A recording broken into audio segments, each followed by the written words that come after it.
Olá, meu nome é Wagner Meira Júnior e sou professor titular de Ciência da Computação da Universidade Federal de Minas Gerais.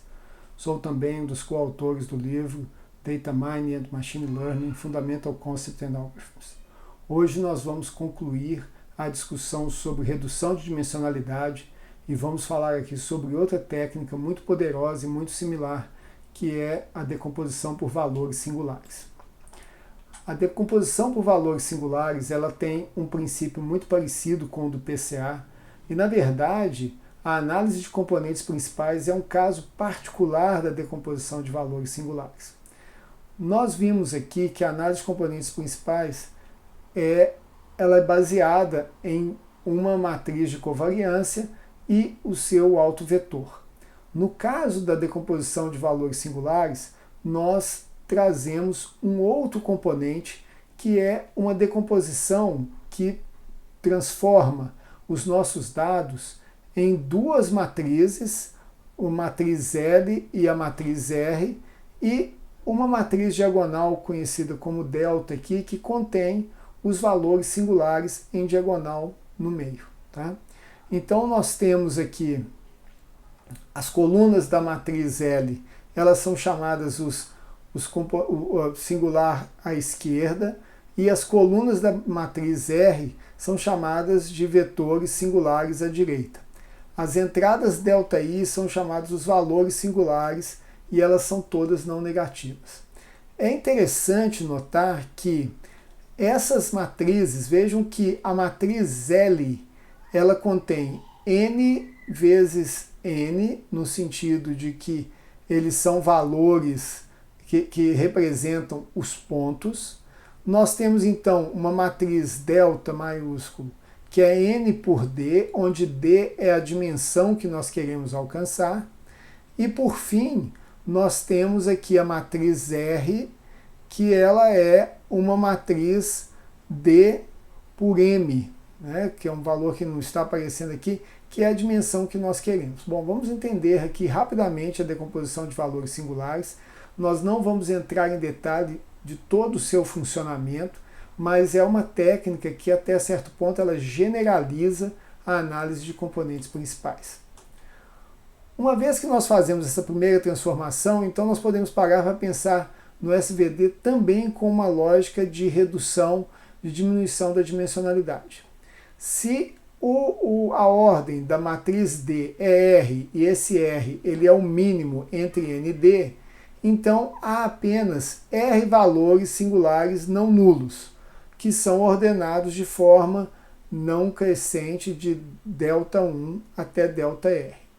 Nós vamos então descartar os valores, os vetores singulares à direita e à esquerda, que correspondem a valores singulares zerados, para obter o que a gente chama do SVD reduzido, ou seja, nós temos um L de R, o delta grande de R de R transposto, onde L de R é uma matriz N por R de R é uma matriz D por R, e delta de R é uma matriz diagonal de R por R.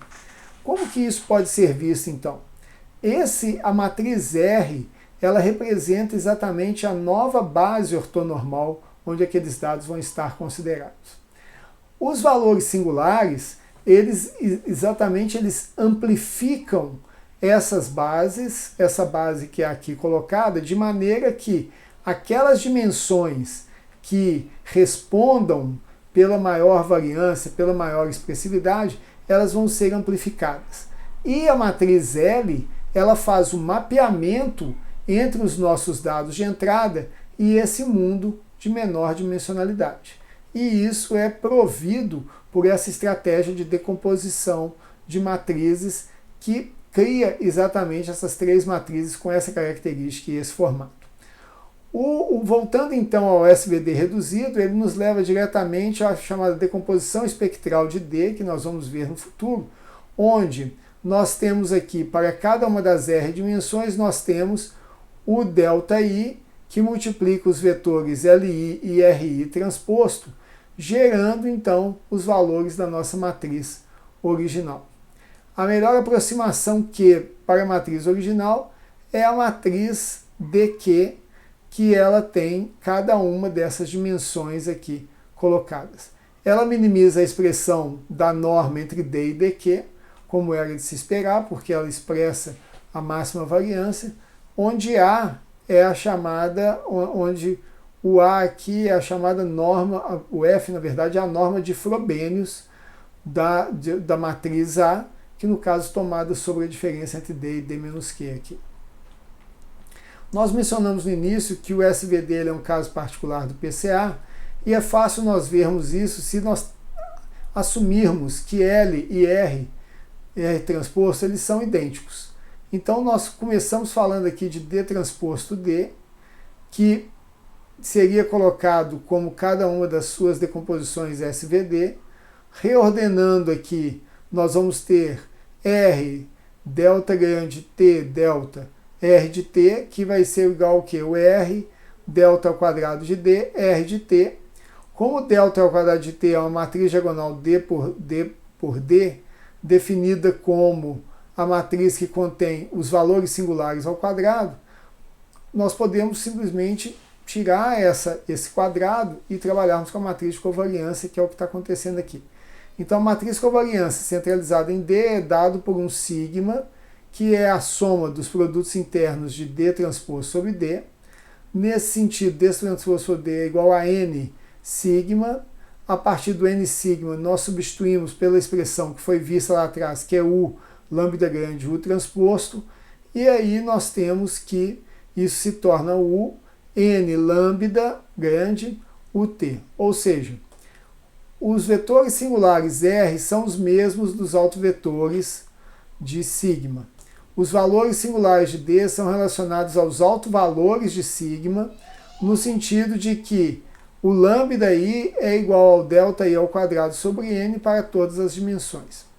Da mesma forma, os vetores singulares em L são autovetores da matriz N por N, D multiplica D transposto, e os correspondentes autovalores são dados como delta ao quadrado de I, como foi colocado. Ou seja, tem alguns ajustes aqui, tendo em vista a decomposição que é efetuada nas matrizes, mas você, a partir do momento que você assume que de ambos os lados você tem L e R se referem ao mesmo conjunto de vetores, você automaticamente cai no PCA.